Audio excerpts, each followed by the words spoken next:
창세기 28장 10절 12절 야곱이 브엘세바에서 떠나 하란으로 향하여 가더니 한 곳에 이르러는 해가 진지라 거기서 유숙하려고 그곳에 한 돌을 가져다가 베개로 삼고 거기 누워 자더니 꿈에 본적 사닥다리가 땅 위에 서 있는데 그 꼭대기가 하늘에 닿았고 또 본적 하나님의 사자들이 그 위에서 오르락 내리락 하고 또 먼저 여호와께서 그 위에 서서 이르시되 나는 여호와니 너희 조부 아브라함의 하나님이여 이삭의 하나님이라 너가 누워 있는 땅을 내가 너와 너 자손에게 주리니. 아멘. 야곱이 자기 고향 브엘세바에서 하란으로 떠나갑니다. 브엘세바에서 하란까지가 심리 20리의 짧은 거리가 아니고요. 아주 먼 거리입니다. 그래서 하루에 갈 수가 없고요. 그래서 가다가 중간에 잠을 청했는데 잘 곳이 없어서 돌을 베개로 삼아서 거기 땅 위에서 누워서 자고 있었습니다. 이제 자는데 꿈을 꿨죠, 그죠? 꿈을 꿨는데 땅과 자기가 누워 있는 땅과 하늘 맞닿는 그런 긴 끝이 보이지 않는 사닥다리가 있었고요. 거기 천사들이 오르락 내리락 하고 있었고 또 하나님의 목소리가 들렸습니다. 하나님은 볼 수 없으니 목소리만 들려서 하나님이시다 그렇게 깨닫는 거죠. 야곱은 지금 완전히 혼자가 됐습니다. 자기 주변에 아는 사람이 하나도 없이 완전히 혼자가 됐는데 이럴 때 하나님이 그 사람을 독차지할 수 있습니다. 원래부터 하나님이 계속 야곱과 함께 하셨지만 그 사람들 통해서는 하나님이 독차지하실 수 없어요. 그래서 연인이 만나면 어떻습니까? 단둘이 있어야 그 사랑이 이루어지잖아요. 주변에 사람이 같이 있으면 그 사랑이 이루어질 수가 없습니다. 그래서 몰래 만나려는데 몰래 만나더라도 단둘이 이렇게 만나야 사랑이 이어져 갈 수 있죠. 그렇죠? 독차지할 수가 없지 않습니까? 야곱이 혼자서 외로움에 젖어 있었을 때 하나님이 만나 주셨어요. 근데 아니 늘 함께 하셨던 하나님을 그때 발견할 수 있었던 것이죠. 늘 그림자처럼 따라다녔는데 사람들 틈에 있으니까 그 그림자를 인식하지 못하고 있다가 자기 완전히 혼자 외롭게 홀로 있을 때 어떻습니까? 그 그림자처럼 늘 따라다녔던 그 하나님을 그때 되돌아보고 헤아려 보니까 아하 하고 느끼는 거죠. 그랬었구나. 여러분이 지금 함께 하시는 하나님을 알기는 거의 불가능할 거죠. 하나님 지금 나와 함께 계신다? 모를 거예요. 근데 여러분이 홀로 되어서 시간이 좀 있어서 자기 인생을 되돌아볼 때 그때 하나님이 함께 하셨네. 이걸 헤아릴 수도 있고 또 그렇게 느낄 수도 있죠. 그래서 하나님 지금 나와 함께 하신다. 그걸 느낀다는 것은 거의 불가능해요. 예민한 사람은 느낄 수 있고요. 대부분은 알지도 못하고 그리고 되돌아보지도 않죠. 창세기 28장 16절 야곱이 잠이 깨어 이르되 여호와께서 과연 여기 계시려나. 여기 계신다는 게 여호와 삼마잖아요. 하나님이 여기 계신다. 또 하나님이 나와 함께 계신다. 임마누엘이죠. 그렇죠? 여기 계시는 내가 알지 못하는도다. 알지 못한 것이죠. 그렇죠? 야곱은 이때 나이가 아마 하이틴 내지는 20살 안팎이었을 거예요. 이 젊은 나이에 그 사실을 깨달은 거죠. 나중에 한참 뒤에 에스겔 선지자가 여호와 삼마라고 했어요. 거기 계시는 하나님. 간접화법이고 직접화법으로 바꾸면 여기 계시는 하나님. 근데 예수님이 태어나실 때 임마누엘, 예수님을 통해서 예수님과 함께 하나님이 계신다. 그래서 임마누엘이잖아요. 그렇죠? 하나님이 나와 여기 함께 계신다. 여기 지금 나와 함께 계신다. 이렇게 우리의 인식이 그렇죠? 인식. 믿음이 이전에 인식이 먼저 있고 믿음이 따라가야 되지 않겠습니까? 그렇죠? 따라가다 보니까 여기까지 하나님이 여기 계시고 하나님이 함께 계시고 그런 신학적인 개념이 잡힌 것이죠. 근데 야곱은 일찍 그것을 알 수가 있었습니다. 근데 알았다는 것이 늘 그걸 믿으면서 살아가는 건 아니죠. 거죠. 우리는 그렇습니다. 이렇게 하나님을 못 느끼다가 한순간에 하나님을 느낄 때가 있어요. 근데 느낀 걸 그럼 그대로 쭉 몰고 가야 되는데 또 잊어먹어요. 우리의 신앙 그 정도이죠. 그죠? 근데 상관없어요. 하나님이 큰 사랑으로 우리를 사랑해 주시기 때문에 상관이 없습니다.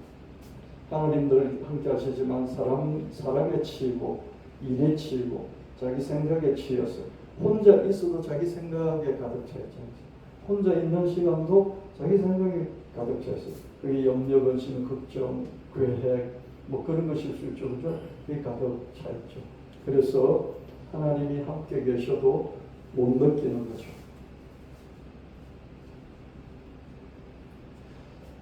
앞으로 야곱은 긴 타향살이를 해야 돼요. 긴 타향살이를 하면서 그리움에 휩싸일 것입니다. 자기 어머니, 아버지, 자기 고향을 떠났으니까 그렇죠.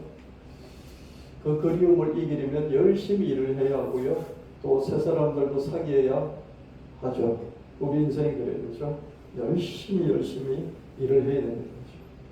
늘 그리움을 24시간 달고 살 수 없잖아요. 그래서 일을 하면서 그리움을 이겨나가야 되고요. 또 옛날에 사귀었던 그런 가족이나 이런 가족들과 떨어져 있으니까 이제는 새 사람을 사귀면서 하루하루 지금의 삶을 살아가야 되죠. 야곱은 정말 눈코 뜰 새 없이 불철주야로 일을 했고요. 또 새 사람들도 사귀었죠. 그죠? 자기 외삼촌 집에 갔는데 거기서 머슴살이 20년인데 20년 하면서 불철주야로 일을 했고 또 거기 사랑하는 그 사촌 여동생들이었겠죠. 그렇죠? 여동생들을 사귀어서 결혼도 했습니다. 물론 남들의 눈치도 보고 아부도 했습니다. 여러분 자기를 돌봐줄 부모도 형제도 아무도 없이 자기 혼자예요. 이게 낯선 사람들이에요. 거기서 일을 해야 되니까 눈치 봐야 돼요, 안 봐요? 눈치 봐야지. 아부해야 돼요, 아부해야죠. 그래서 옛날에 우리 어머니들 세대에 시집 온다, 시집 간다도 그러잖아요. 지금은 시집 온다 간다 개념이 없잖아요. 장가 간다 뭐 그런 개념이 거의 없지 않습니까? 그렇죠? 저희 어머니 18살 때 시집을 왔는데요. 위에 시아주머니가 3명이 있었고요. 그리고 시누이가 3명이 있었고요. 그리고 시아버지, 시어머니 있고요. 얼마나 힘들었을 것인가. 그것 자체가 너무 숨막히지 않았을 것이고 18살이었죠. 그리고 그때는 그랬잖아요. 뭐 시집가면 그 집안에 귀신이 돼도 친정에 오지 말라 그러잖아요. 그 친정에 함부로 갈 수도 없고 어떻게 그렇게 견뎠을까 그런 생각이 들어요. 그래서 우리 어머니는 눈치도 많이 보고 아부도 하고 노다지 상머슴처럼 일에만 매달리셨고 그렇죠. 야곱도 그렇게 살았을 것입니다. 야곱은 자기 인생을 대체로 잘 살았어요. 그렇죠? 열심히 잘 살았죠. 근데 실수도 했고요. 또 잘못도 저질렀습니다. 야곱 인생을 되돌아보면 잘못된 큰 실책들이 있었죠. 그럼에도 불구하고 하나님 끝까지 야곱과 함께 하셨고요. 야곱이 하나님을 잊어먹는 중에 일이 바쁘고 또 뭔가 고민거리가 있고 피곤하고 그러면 어떻습니까? 하나님을 잊어버리죠. 저와 여러분이 하루에 하나님 생각할 때 몇 번 있습니까? 뭐 겨우 잠깐 식사기도 할 때 하루 종일 보면 되죠. 그렇지 않습니까? 근데 식사기도도 안 하면 그때도 잊어버리는 거죠. 그러니까 그런 중에도 하나님은 야곱을 사랑하시고 돌보셨다. 왜 그렇게 하시냐? 그런 게 하나님의 사랑이니까. 그렇죠? 아기를 길러보면 엄마의 눈은 늘 24시간 아기에게로 향해 있잖아요. 그렇죠? 옆에 붙어 있든지 아기에게로 향해 있든지. 저희 집에서 손주를 잠깐 기를 때 보니까요, 뭐 휴대폰으로 어떻게 연결이 되는지, 아이가 이제 방에서 자고 있잖아요. 그럼 자기는 밖에 나와서 이제 밥을 먹어야 되는, 밥을 먹고 있을 때 휴대폰 켜놓고 거기서 아이가 어떻게 자고 있는지 그걸 보더라고요. 늘 눈이 있죠. 눈이 자식에게 가 있는 것이죠. 하나님은 야곱을 늘 그렇게, 야곱은 잊을지라도 하나님은 그렇게 보고 계셨다. 왜 그럴까? 이게 하나님의 사랑이라는 거죠. 그래서 기독교는 불교하고 다르게 이런 차이입니다. 불교는 이 우주 삼라만상의 근본적인 원리가 있다. 그 원리가 우주 삼라만상을 지배해서 우리 인간의 운명과 우리 인간의 전생과 현생과 후생 이 모든 것들을 결정을 한다. 그 원리가 돌고 돌아서 인간사에서 작동하는 것이 업보다. 뭐 이런 식으로 자기들의 이론들이 있습니다. 그래서 모든 업보로부터 모든 이 감정, 그죠?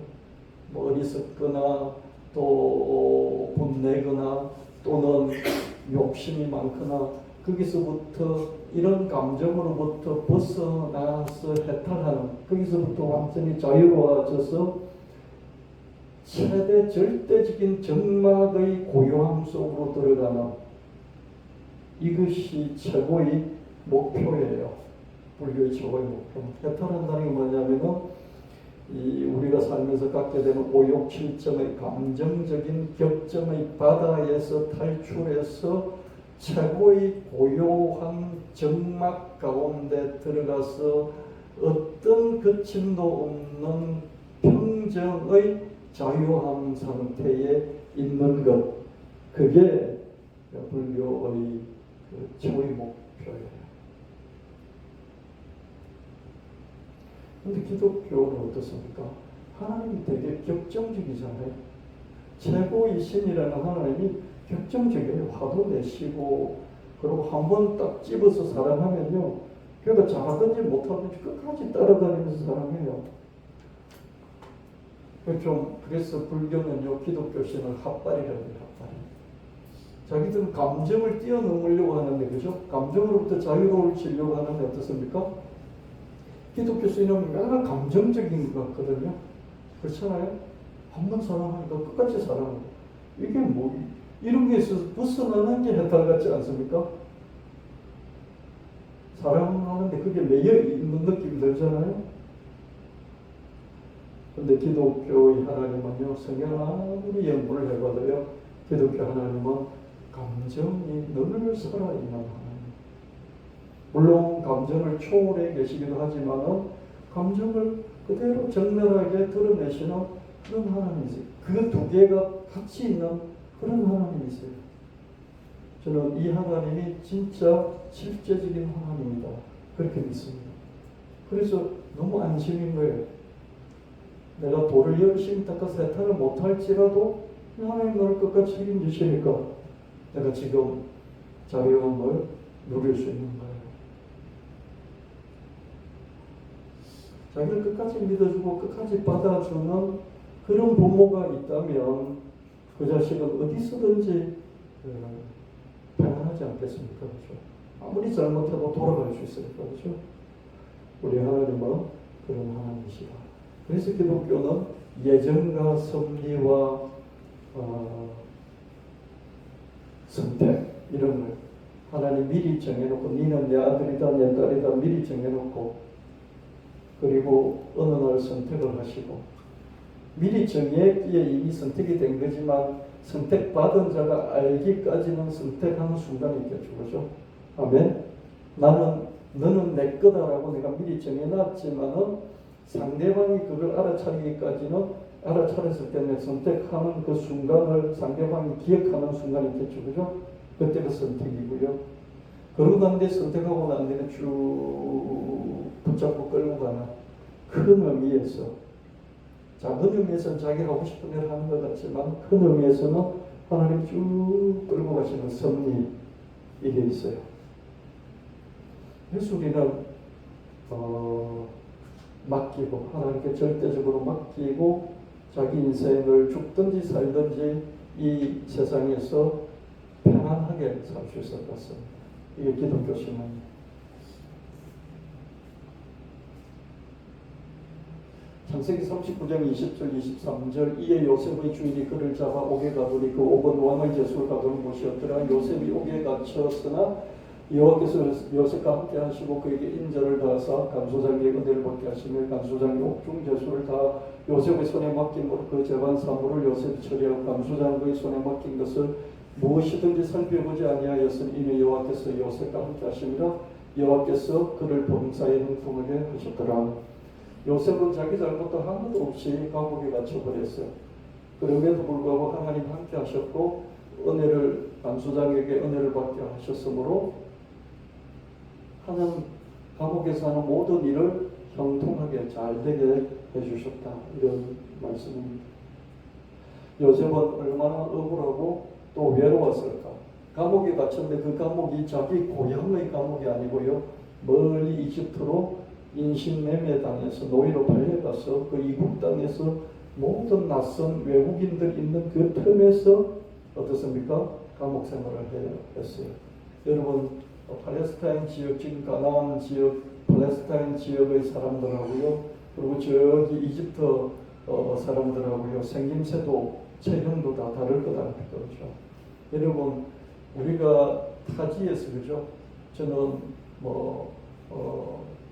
경상남도 옥성에서 나고 자랐는데, 거기서 제가 강주만 가더라도요, 강주 사람 만나면 제가 낯설어서 좀 힘들어하지 않겠습니까?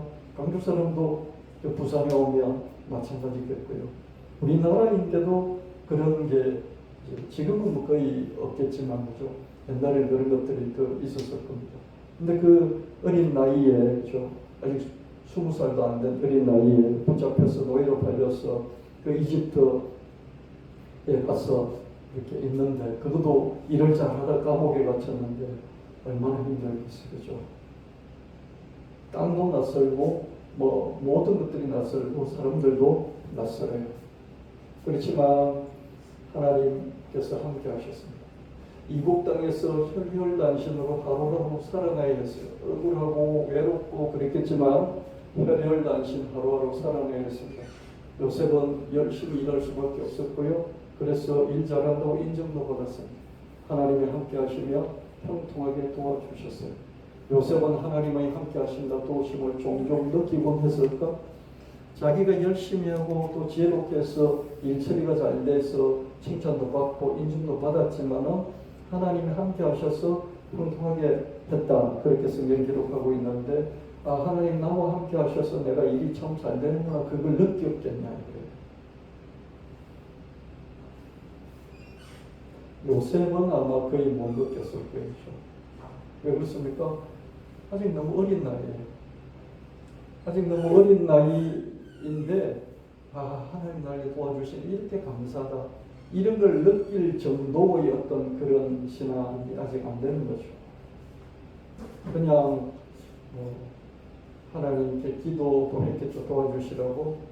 그리고 일들이 하루하루 좀 풀려나가는 걸 보면서 안심하면서 또 오늘 하루 보내고 잠자리 들 때 하나님 감사합니다, 그런 정도의 신앙이었을 수 있지만, 하나님 진짜 함께 하셔 도와주시는구나, 이런 걸 느낄 수가 있었을까. 우리의 믿음의 조상들도 이렇게 막 피부로 매일매일 절감하면서 하나님을 믿었다, 이렇게 보면 안 돼요. 지금 저와 여러분이나 똑같은 거죠. 창세기 40장 23절, 창세기 40장 23절, 술 맡은 관원장이 요셉을 기억하지 못하고 그를 잊었더라.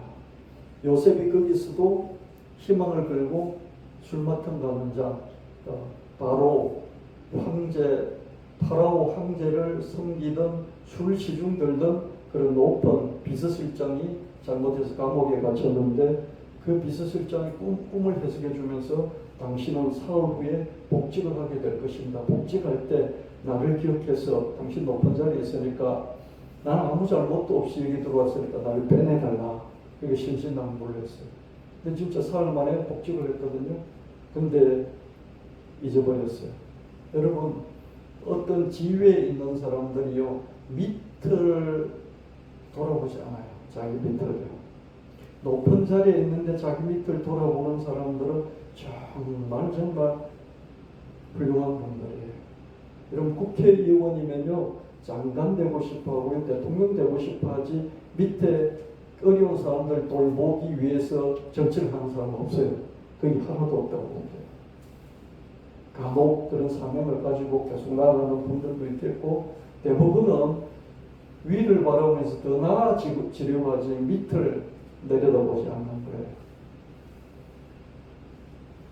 대제국의 비서실장이 되어서 복직을 했지만 자기에게 그런 꿈을 풀어준 그 어린 그 감옥에 있던 시중들은 요셉을 다 잊어버리는. 왜 잊어버립니까? 왜 잊어버리죠? 더 올라갈 생각에 모든 걸 집중하기 때문에 이 요셉에 대한 배려심이 들어올 틈이 1%도 없는 거죠. 맞습니까?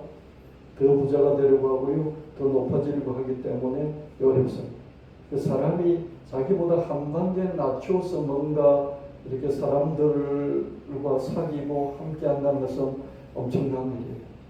예수님이 하나님 아들로 이 세상에 오신 것도 엄청난데, 저 갈릴리 저 변방, 어둠에 가득 찬 저 변방에 사신 것도 대단한데, 거기서도 버려진 세리들과 뭐 이런 귀신 들린 자들, 병자들과 함께하며 그들과 교류하고 손잡고 밥도 먹고 있을 수가 없는 일이죠. 한 단계 낮춘다는 게 그만큼 어렵습니다. 왜? 다들 위를 바라고 있다. 그래서 자기보다 위급인데 나에게 시간을 조금이라도 내주고 조금이라도 뭔가 챙겨준다면 정말 감사하죠. 요셉은 철성자였지만 감옥에서 벗어날 수 없었습니다. 홀로 외롭고 또 괴롭고 또 자기 아버지 동생 그립고, 근데 그럴 때 하나님이 독차지하실 수 있었습니다. 아무도 없으니까, 그죠? 아무도 없으니까 하나님은 끝까지 책임을 져주십니다. 사무엘상 16장 11절 12절, 또 사무엘이 이새에게 이르되 내 아들들이 다 여기 있느냐? 이새가 이르되 아직 막내가 남았는데 그는 양을 지키나이다. 사무엘이 이새에게 이르되 사람을 보내 그를 데려오라. 그가 여기 오기까지는 우리가 식사자리에 앉지 아니하겠노라. 이에 사람을 보내어 그를 데려오매 그의 빛이 붉고 눈이 변하고 얼굴이 아름답더라. 여호와께서 이르시되 이가 그의 일어나 기름을 부으라 하는지라. 사무엘 선지자가 사울 왕 다음으로 왕을 미리 뽑는데 하나님이 이새의 집으로 가라 그랬어요. 이새의 집에 가서 아들들을 이렇게 쭉 훑어보는데, 장남부터 해서 쭉 훑어보는데 하나님이 아니다 그랬죠. 7명 다 아니다 그랬어요. 그래서 아들 다 아니다 그러니까 사무엘이 이렇게 좀 이상했어요. 그렇죠? 하나님 여기 가라 그랬는데 아들들이 다 왔냐 물어보니까 한 명이 남았다. 양치로 갔는데 그러니까 데려오라. 이새에게는 아들 8이 있었어요. 이거는 이제 사무엘상인데요. 역대상에서는 7이 있었다 이렇게 말합니다. 그런데 막내 다윗만 이 아버지 양들을 쳤고 형들은 다 집에 있어요. 왜 그랬을까? 저는 이게 너무 이상했어요. 이 상황이. 그죠? 아들이 8명이 있었는데 막내를 양치로 보내고, 보통 막내를 감싸주지 않습니까? 근데 막내를 양치로 보내고 그 7명은 그냥 큰 자식 7명은 집에 그냥 다 있었어요. 다윗은 아버지의 양들을 지난 중에 홀로 외롭고 심심했을 것이다.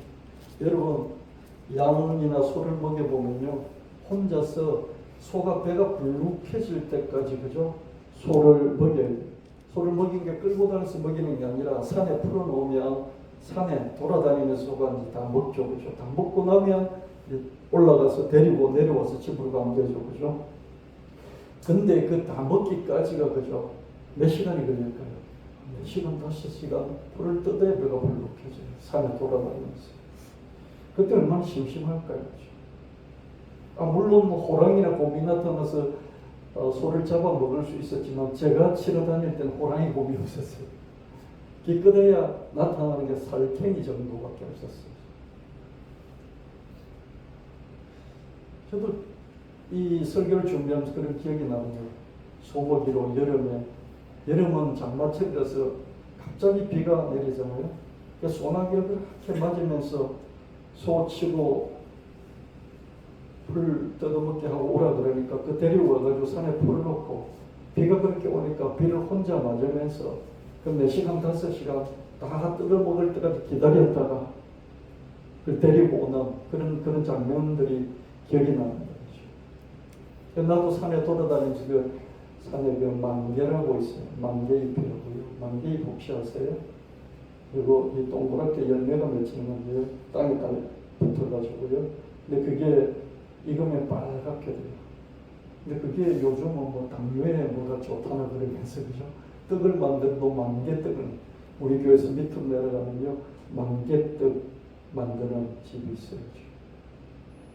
근데 만개떡을 어디서 그 잎을 이렇게 싸서 그 성분이 들어가게, 떡에 들어가게 만들어요. 만개를 어디서 갖고 옵니까? 만개잎으로 싸는 거예요? 어디서 갖고 옵니까? 경남 고성에서 공수해서 옵니다. 그래서 제가 어릴 때 그 기억이 다 났습니다. 심심하거든요. 제가 어릴 때 혼자서 소먹이 부를 때 정말 심심했어요.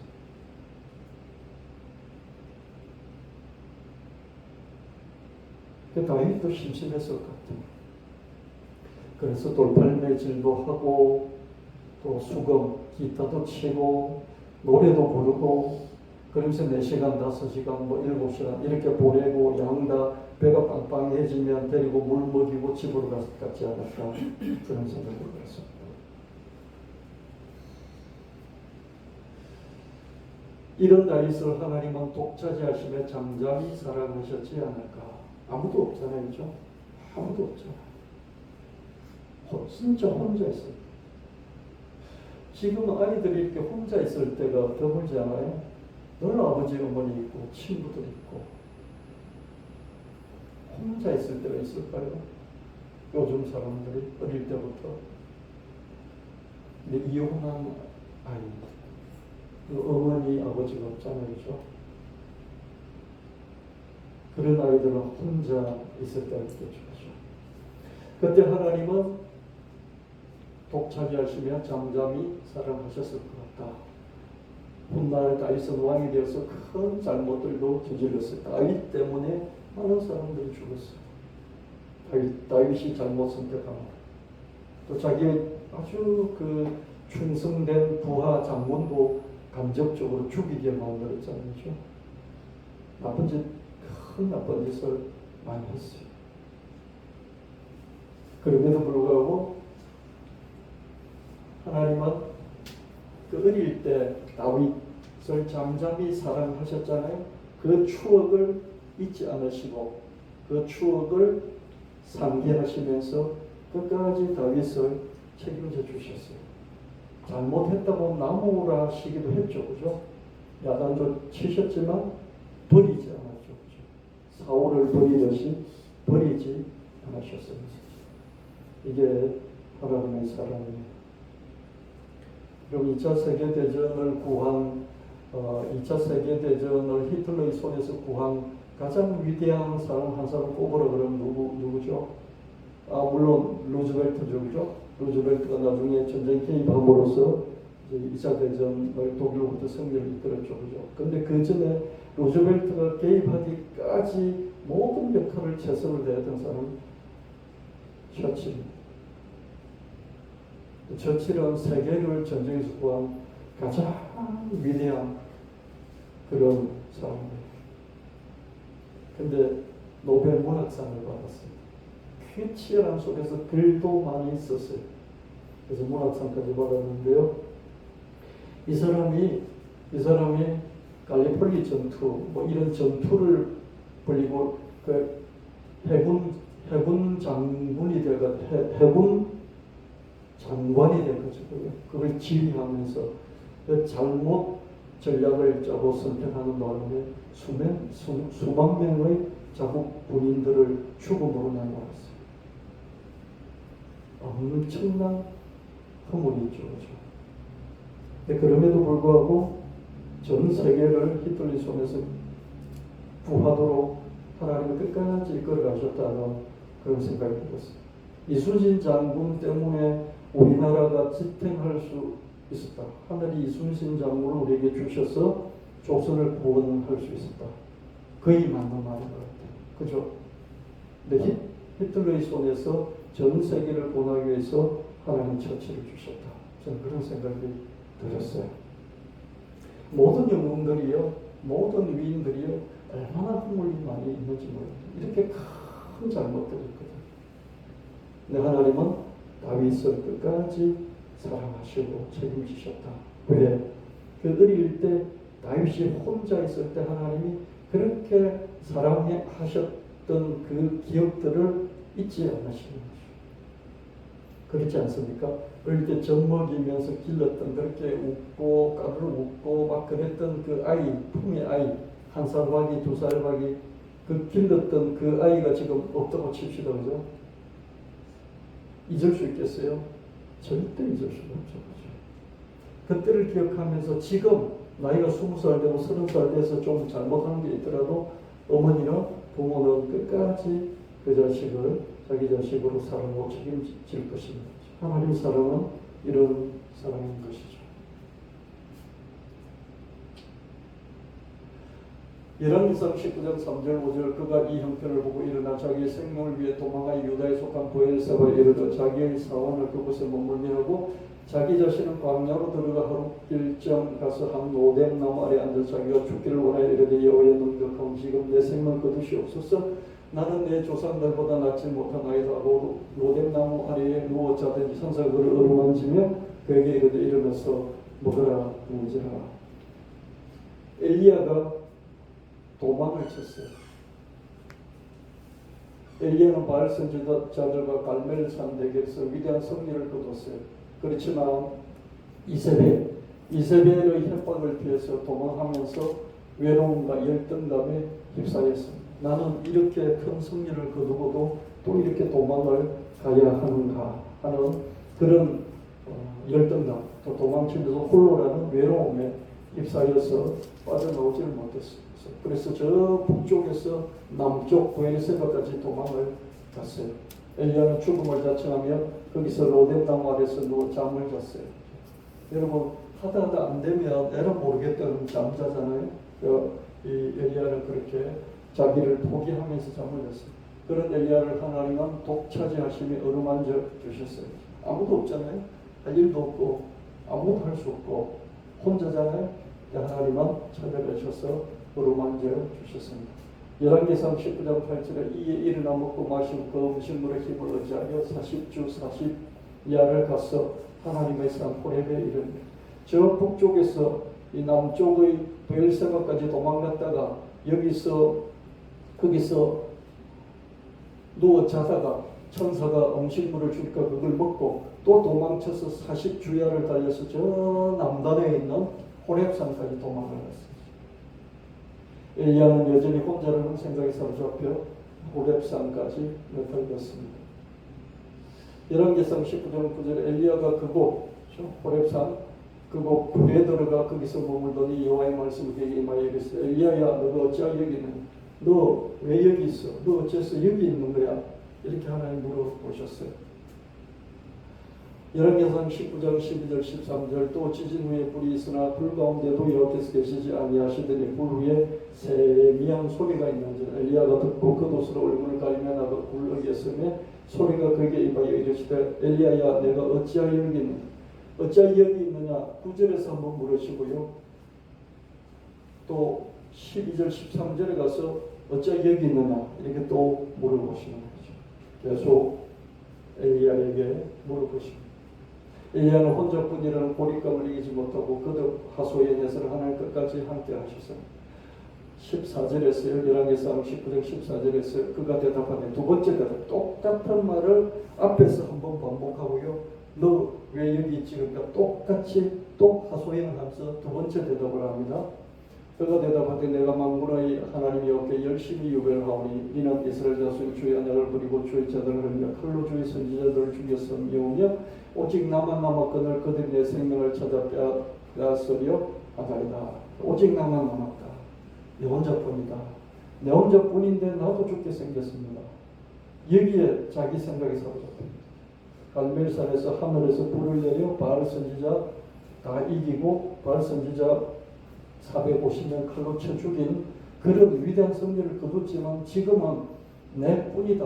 나 혼자뿐이고 나도 죽게 생겼다는 그 생각에 사로잡히는 거죠. 거기서 생각의 뜻에 사로잡혀서 벗어나지는 못하고 있어요. 여러분 하나님과 함께 하셔서 아무리 위대한 승리의 성공을 거뒀을지라도 지금 생각이 어떠냐에 따라서 그 생각이 나를 이끌고 가기도 하고 나를 사로잡아서 묶어서 꼼짝 못하게 할 수도 있습니다. 이게 사람이죠. 이게 인공지능하고 달라요. 사람은요 실수도 하고요 실패도 할 수 있고요 이 감정에 휘말려서 잘못 선택을 할 수도 있고요. 이게 인간이에요. 이게 인간다움이에요. 멋지잖아요. 실수하고 살 수 있고 실패할 수 있고 잘못 판단할 수 있고 거짓말도 할 수 있고 둘러댈 수도 있고 아무도 하고 이 인간이잖아요. 인공지능은 어떻습니까? 딱 알고리즘 입력되면 어떻습니까? 아무리 상황을 설명해줘도 시키는 대로 안 하면 우리는 해결받을 수가 없어요. 여러분 컴퓨터로 뭘 하려고 이렇게 작동시켜보면 어떻습니까? 내 상황을 아무리 설명해 준들 그 인공지능이 그거 들어주나요? 안 들어주죠. 그죠? 시키는 대로 우리가 하지 않으면 우리 문제를 해결할 수가 없어요. 이게 인공지능입니다. 인간은 어떻습니까? 정상 듣고 그래? 그러면서 정상 참작도 해주죠. 그죠? 자기가 딱 기준 세웠는데 그 기준에 어긋났는데 그래서 벌을 주려고 하니까 이래서 이렇게 됐습니다. 설명하니까 듣고 그래? 그럼 내가 한번 봐줄게. 이게 되잖아요. 그죠? 인간은요. 인공지능은 그걸 못하죠. 근데 하나님은 인공지능이 아니십니다. 우리의 상황을 헤아려 주시는 것이죠. 나만 남았다. 그러면서 이 엘리야가 얼마나 인간다운지 그렇게 큰 성공을 거두고도 어떻습니까? 그 다음에는 이렇게 초라하게 자기 연민과 자기 생각에 빠져가지고 허죽거리면서 헤어나지 못하는 것을 볼 수가 있습니다. 그래서 우리에게 하나님 필요하고요. 하나님 필요할 뿐만 아니라 옆에서 이런 것들을 이렇게 객관적으로 보게 만들어주는 좋은 친구가 필요하고요. 아내가 필요하고요. 남편이 필요하고 그 사람이 주변에 필요합니다. 그래서 이럴 때 도와주는 사람이 있어야 되는 것이죠. 하나님의 사랑에는 포기가 없다. 하나님은 엘리야가 마지막까지 사명을 다할 수 있도록 끝까지 따라다니면서 도와주셨습니다. 저 북쪽에서 남쪽으로, 남쪽에서 저 남단 끝까지, 그 끝에서 산 동굴까지 들어가서 거기서 숨어버렸어요. 그렇죠? 그렇지 않습니까? 450명의 바알 선지자 목을 따버린 그런 위대한 선지자가 지금 도망가서 끝까지 도망가서 산속 동굴에 숨어 있는 거죠. 하나님은 그를 독차지하시면서 홀로 자기 연민과 모든 것에 푹 빠져있는 이 엘리야를 하나님 독차지하시면서 사랑하시면서 끝까지 책임져 주시면서 마지막 사명, 남은 사명을 다할 수 있도록 도와주시면서 볼 수 있습니다. 디모데후서 4장 9절 12절 너는 어서 속히 내게로 오라. 데마는 이 세상을 사랑하여 나를 버리고 데살로니가로 왔고 그레스게는 갈라디아로 디도는 달마디아로 왔고 누가만 나와 함께 있느니라. 너가 올 때에 마가를 데려오라. 그가 나 일에 유익하니라. 두기고는 에베소로 보내었느니라. 바울은 자기하고 일을 하면서 가까웠던 사람들이 있어요. 이 너는 디모데도 있고 데마도 있고 그 다음에 그레스게 디도 누가 마가 두기고 이런 사람들이 자기 주변에 같이 일하던 사람이죠. 근데 지금 바울이 로마 감옥에 갇혀 있어요. 그 보니까 누가만 왔다 갔다 이 로마 감옥에 갇혀 있는 그 바울을 접견하면서 신방하면서 그죠? 감옥에 왔다 갔다 하는 사람 누가예요. 그래서 바울 얘기를 많이 듣고 참조해서 누가복음을 지었어요. 그리고 사도행전을 지었어요. 이게 누가예요. 누가 늘 붙어 있었죠, 그죠? 누가밖에 없다. 그러니까 디모데야, 너 속히 와서 나 있는 대로 오라. 데마를 사랑해서 제자로 길렀지만 도망가 버렸어. 그래서 그하고 디도는 일로 다른 지역으로 갔어. 두기고는 에베소 쪽으로 내가 보냈어. 속히 오너라. 올 때 마가까지 데리고 오너라. 내가 마가가 부실해서 그죠. 사람이 단단한 게 없어서 내가 내쳤지만 또 마가 내가 다시 불러서 같이 쓰고 싶어. 마가도 데리고 와. 그렇게 부탁을 했습니다. 로마 감옥에서 바울은 큰 외로움을 느꼈습니다. 지금 누가만 함께 있습니다. 그래서 디모데들어 속히 오라. 근데 올 때 마가를 데리고 오라고 청했습니다. 디모데후서 4장 14절 16절 불이 세공업자인 알렉산더가 내게 해를 많이 입혔다. 주님께서 그 행한 대로 갚아주실 것이다. 너도 디모데야 너도 알렉산더 이 사람을 주의하라. 그가 우리 말을 심히 대적하였느니라. 내가 처음 첫 재판에서 변론을 할 때 나와 함께 한 자가 하나도 없고 다 나를 버리고 가버렸다. 그렇지만 그들에게 허물을 돌리지 않기를 원한다. 이런 사람들 용서를 하는 거죠. 내 전도 임무를 맡게 하고 대적을 하는 이 사람은 내가 용서할 수 없구나. 그런 말씀이죠. 로마 감옥에 갇힌 바울은 자신의 첫 변론 때 함께한 사람이 아무도 없었고 다 돌아섰다고 밝힙니다. 그러면서 대적자 알렉산더가 한 짓은 죽어도 잊을 수 없다. 왜 그렇습니까? 바울도 상처를 받았습니다. 이 바울은 곧 죽을 거예요. 자기 말년 죽음이 임박했다는 걸 알아요. 그럼에도 그 임박감 속에서 이제 디모데 얼굴 한 번 더 보고 싶고 자기가 이렇게 내보냈던 마가도 이렇게 다시 불러서 다시 회복시켜 주고 싶고 근데 그럼에도 불구하고 잊지 못하는 이 알렉산더가 한 짓은 잊지 않은 거죠. 왜 그렇습니까? 죽으면 다 훌륭히 그죠? 훌륭히 용서하고 떠나야 되잖아요. 근데 자기를 돌아선 사람들은 용서를 하는 거예요. 자기를 버리고 도망간 사람은 용서를 하겠다는 거예요. 근데 자기를 끝까지 대적해서 하나님 복음을 전파를 못하게 가로막은 사람은 못 있겠다. 목사도 마찬가지예요. 목사도 인간이거든요. 그렇지 않습니까? 바울도 인간이잖아요. 이 감정이 묻어있는 거죠. 그렇죠? 그래서 우리 인간은 로봇보다 앞으로 못할 수 있어요. 로봇보다 힘도 모자라고 인공지능보다 머리도 모자라고 심지어 그죠? 공감 능력까지 훨씬 떨어질 수 있어요. 그럼에도 불구하고 인간이 인간다운 것은 이런 감정이다. 끝까지 용서 못하겠어. 이런 게 있다는 게 인간이지 않겠습니까? 사도 바울에게도 이런 게 남아있었던 것을 보게 되는 거죠. 그래서 여러분 우리가 떠날 수도 있고 그렇지만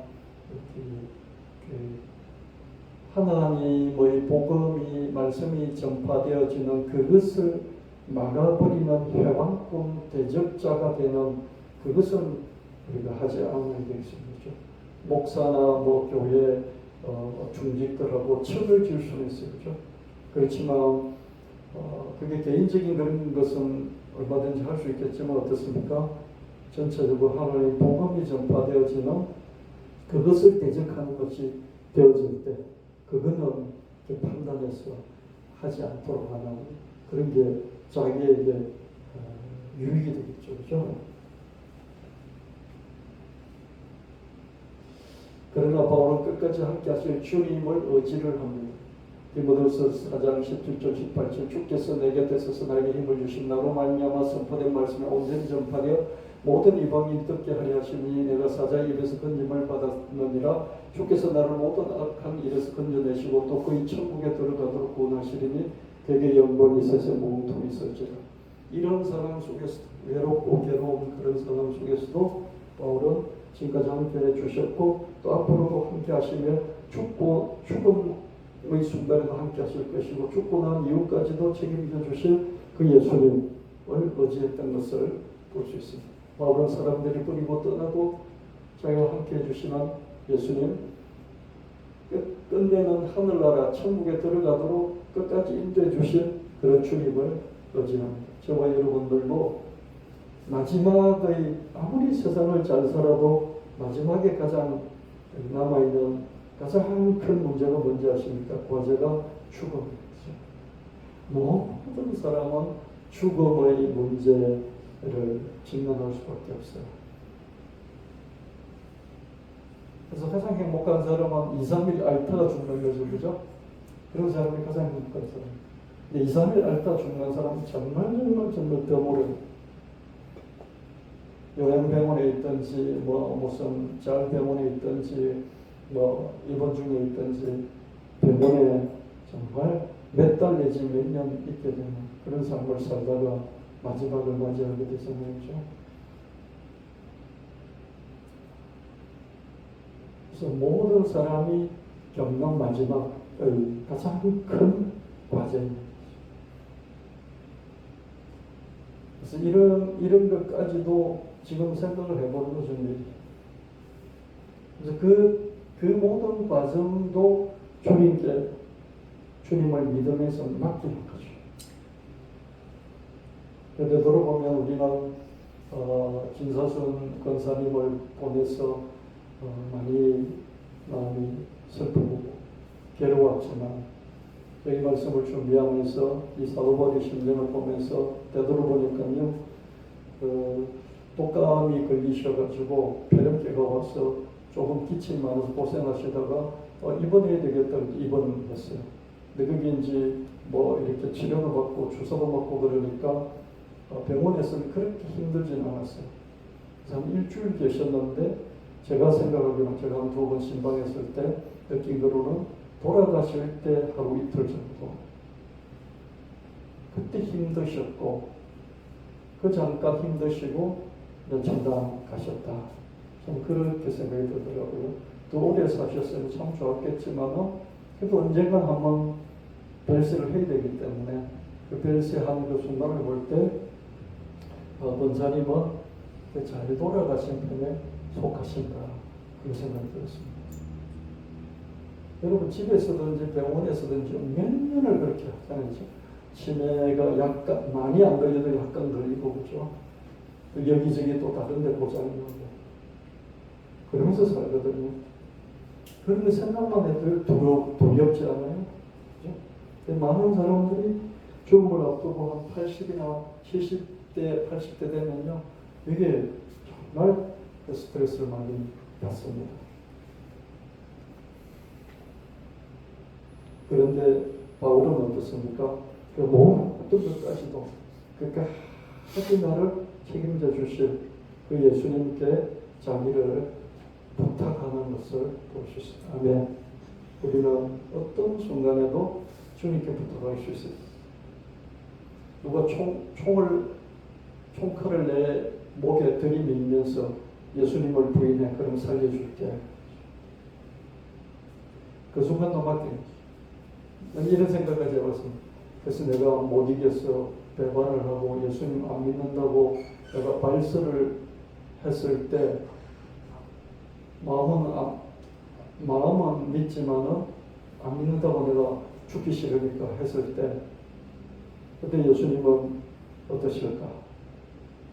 그때라도 미리 내가 이때 내가 잠깐 배반한다는 말을 할 테니까 주님 요거 그냥 기막아 주세요. 이렇게 말해도 될까? 이런 생각도 해봤어요. 저는 우리 아들이 그러면 그렇게 시킬 것 같아요. 끝까지 믿음 잃지 마 이렇게 말하기보다는 야 그때만 잠깐 모른다 그러고 모른다 그런 것을 예수님께 기도해 잠깐 눈 감아주시라고 뭐 이렇게 말할지도 모를 것 같아요. 우리 아들이 그런 거겠죠. 이 모든 나 배반할지도 몰라요. 주님 잊을지도 몰라요. 치매 걸려서 주님 아무 생각도 못할지도 몰라요. 그래도 주님 지금 모든 인생 주님께 맡깁니다. 이게 기독교 신앙이죠. 할렐루야. 주님은 이런 것까지도 큰 실수, 큰 실패, 허물 그런 상관없이 그 전에 나를 독차지하셨던 그때 저는 한 번씩요. 제가 어릴 때는 예수님 잘 몰랐거든요. 제가 우리 할아버지 따라서 교회를 다녔지만 어떻게 하나님을 알겠습니까? 뭐 선생님이 주일 공부할게 뭐 다윗이 어떻고 뭐 사울이 어떻고 그런 얘기를 해주는데 그때 이제 뭐 한참 감수생이 네 편 내 편 패싸움 할 때잖아요. 초등학교 때. 나는 다윗 편, 사울 나쁜 놈. 그러면서 사울 얼굴 오면 그 송곳 가지고 사울 얼굴 쿵 찍고 그랬던 기억이 나죠. 무슨 믿음이 있었어요.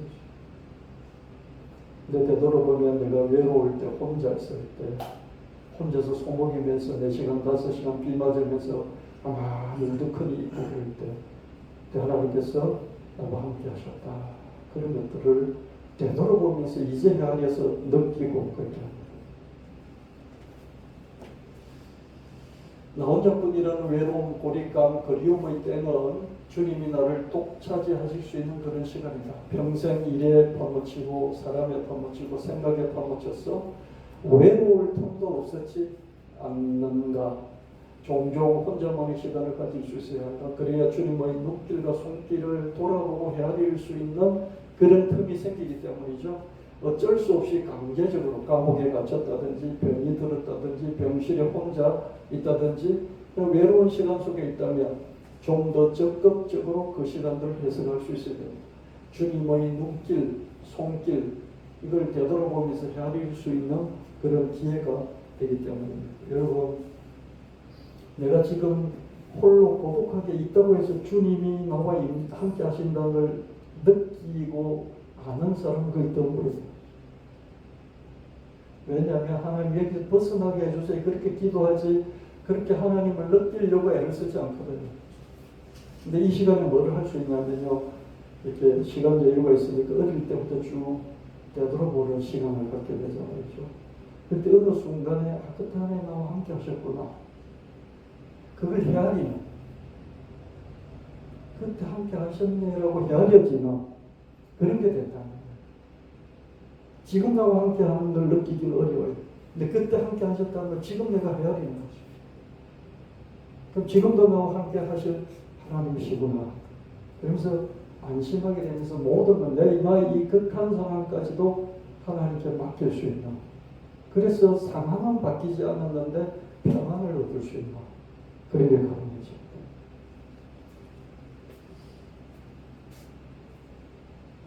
요한이 포근한 그 사람은 요셉이 형들에게 붙잡혀 팔려갈 때 아무 잘못 없이 감옥에 갇혔을 때 주님의 끈끈한 시선이 요셉을 따라다녔겠지. 다윗이 빈들에서 홀로 양들을 칠 때 아무 잘못도 없이 도망자로 쫓겨다닐 때 주님의 끈끈한 시선이 다윗을 따라다녔겠지. 내가 행복할 때는 평안히 지낼 때는 주님의 시선이 끈질기게 나를 따라다닐 필요는 없지. 이렇게 보고 계시면 되지. 막 이렇게 따라다닐 필요는 없죠. 그죠? 내가 외로이 홀로 내 일에 매달릴 때, 내가 아무 잘못도 없이 고난 중일 때 주님의 끈질긴 시선이 내 위에 머물렀어. 그때는 몰랐으나 지금 돌아보니 알게 돼. 내가 아무 잘못도 없이 고난 중일 때 홀로 외로이 내 일에 매달리고 혼자 있을 때 주님이 끈질기게 나를 바라보셨는데 그때는 몰랐지. 그러나 되돌아보니까 알게 된다는 거죠. 무한히 포근한 그 사랑을 깨닫는 순간, 무한히 포근한 그 사랑을 느끼는 순간 내 인생의 어떤 허물도 생각나지 않아. 아니 생생히 허물들이 생각난다고 한들 아무렇지도 않아. 무한히 포근한 그 사랑이 나를 감싸할 뿐, 무한히 포근한 그 사랑을 깨닫는 순간, 무한히 포근한 그 사랑을 느끼는 순간 내 인생의 잘잘못은 아무 의미도 없어. 그저 그 사랑 안에 나 자신이 있을 뿐. 여러분, 강자가 아버지 돈을 다 죽기 전에 유산을 받아가지고 가서 다 탕진하고 이렇게 굶어 죽게 되니까 안 굶어 죽으려고 아버지를 다시 찾아왔잖아요. 그죠? 찾아오기 전에 어땠으면 계산이 복잡했잖아요. 아버지가 날 안 받아주시고 내쫓으면 어떨까? 그러면 혹시 내가 당신 머슴이라도 살 테니까 머슴이라도 받아주세요. 그래서 내가 배골지 않고 살게 해주세요. 그렇게 내가 해야지. 그러면서 아버지 찾아서 되돌아오잖아요. 아버지는 무한한 사랑으로 아무 허물도 묻지 않으시고 자기 형만 허물을 모르죠. 그죠? 자기 형만 창기에게 다 술집 여자한테 다 돈 뺏기고 빈털터리로 돌아왔다. 자기 형만 나무랐어요. 아버지는 아무것도 안 나무라졌고 그냥 받아주면서 손가락질 끼고 온 신발 신기고 옷 새로 정장 딱 갈아입혀서 딱 둘째 아들 자리를 줬어. 그냥 아들을 살아가게 하셨어요. 허물을 덜추지 않으셨죠. 그죠? 아멘. 무한한 사랑을 느끼기 전에는 자기 허물만 보여요. 하나님 앞에서 내가 잘못한 것만 생각이 난단 말이에요. 그죠? 근데 그 무한한 사랑을 느끼고 깨닫는 것은 다윗이 그때 막 빈들에서 양칠 때 그때 하나님 나를 너무 사랑하셨구나. 야곱이 그 돌베개 베고 잘 때 그때 하나님 나를 바라보시고 독자시면서 나를 너무 사랑하셨구나. 그걸 한참 어른이 돼서 뒤에 되돌아보면서 느낄 때가 있었겠죠. 그죠? 그런 것이 무한한 사랑, 그 사랑을 느끼는 순간 지금 현재 내가 잘못한 것들이 생각이 안 난다. 생각이 남들 아무 의미가 없다. 하나님 무한한 사랑을 있으면 이런 것들이 아무 생각도 안 나. 그래서 우리가 죽으면요, 예수님이 그 무한한 사랑 때문에 우리가 이 세상에 잘못한 것들 있잖아요. 그거 여러분 하나님 늘 주내서 막 꼬치꼬치 켜물으면 어떡할까? 그런 걱정 하나도 하지 마시길 바랍니다. 아멘. 이게 기독교의 사랑입니다. 하나님은 업보 같은 걸 따지지 않고요. 무한한 사랑으로 그냥 받아주십니다. 그리움을 이기는 방식. 도시로 물러나가신 아버지는 1년에 2번 고향을 찾으셨어. 어머니는 그 아버지가 얼마나 보고 싶으셨을까? 막내 아들은 아버지가 오시는 날이면 뒷산에 올라 아득한 길을 내려다보면서 아버지가 택시를 타고 오시는지 내려다봤어. 아버지가 가끔 운동화를 사서 선물을 하시면 아들은 고무신을 벗고 뽐낼 수가 있었어. 기다린다는 것은 하루하루 형벌 같았어. 텅빈 것은 무엇으로도 채울 수 없었지. 그리움을 이기려고 어머니는 일만 하셨어. 사시사철 하루 종일 농사일에 매달리셨지. 그때는 일중독 어머니를 이해할 수 없었는데 그게 그리움을 이기는 어머니만의 방식이었어. 아버지를 만나면 싸우던 울분을 쏟곤 하셨지. 1년에 한두 차례 와서 만나면 그냥 서로 정답게 사랑하는 시간이 아니라 울분을 쏟아서 싸우는 시간이었죠. 곡식이며 과일이며 아주 좋은 것들만 골라서 다시 도시로 떠나가는 아버지 편에 다 붙이고 보내고 나면 또 다시 만날 날까지 어머니는 일 중독자가 되시고 아들은 하루하루 날짜를 세며 다시 그리움을 쌓았지. 막내 아들도 그렇게 아버지가 그리웠는데 어머니는 얼마나 아버지가 그리우셨을까. 이제 겨우 깨닫는데 어머니는 안 계시네. 아들 운동회 때도 안 오시고 일만 하셨어. 일 중독은 햄벌 같은 그리움을 이기는 방식. 눈물 대신 땀을 흘리며 그리움을 이기셨지. 일만 하시던 어머니를 이제는 이해하겠는데 어머니는 지금 막내 아들 곁에 계시지 않네. 어머니는 아버지가 얼마나 그리우셨을까. 뒤늦게 깨닫지만 어머니는 여기 안 계시네. 요즘 더 자주 막내아들은 그런 어머니가 그리워. 외로움, 그리움, 고립감 이런 거잖아요. 그렇죠? 여러분 기다린다는, 그리움 속에서 기다린다는 게요. 얼마나 형벌일지 몰라요. 저는 어릴 때, 그죠? 어릴 때 아버지가 그립잖아요. 아버지가 1년에 한 번, 2번 오시는 거죠. 그래서 한 번 만나보고 돌아가시잖아요. 그럼 또 올 때까지 기다려요. 그러니까 추석 전날 온다 이렇게 기별이 오면요. 오는 시간 대충 맞춰서 좀 뒷산에 올라가가지고 저 멀리 길, 그죠? 딱 그래서 길을 보는 거예요. 아버지가 택시 타고 오시는지 그 길을 보는 거죠. 근데 이걸 이기는 방식이 어머니는 일만했어요. 아들 운동회 때도 안 왔어요. 진짜 그랬어요.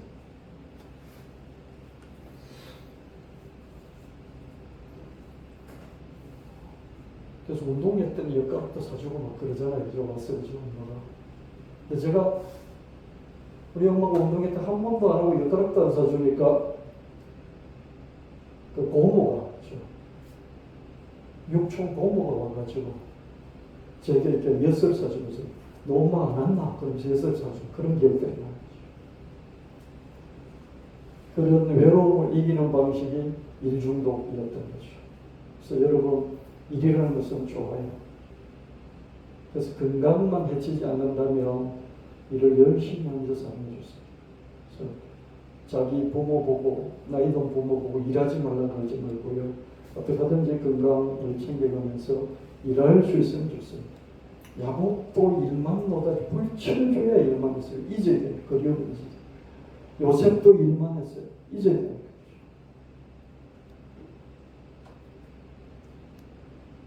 그래서 여러분 그리움에만 빠져 살 수 없고요. 일을 하면서 또 새로운 사람도 사귀고 그렇게 사시면 좋겠습니다. 우리 어머니는 새로운 일을 하면서 타지로 나가서 식모살이라고 하고 또 거기서 새로 새 사람도 사귀고 그렇게는 못하셨어요. 그냥 묻혀서 감옥처럼 그렇게 나날들을 보내셨던 그런 기억이 나요. 그게 제가 이해가 돼요. 그리움을 이기려고 저렇게 사셨구나. 근데 이제 이해할 때쯤 되니까 어머니는 돌아가고 계십니다. 이해해서 좀 더 많이 위로를 해드릴 수 있었을 텐데 그런 아쉬움이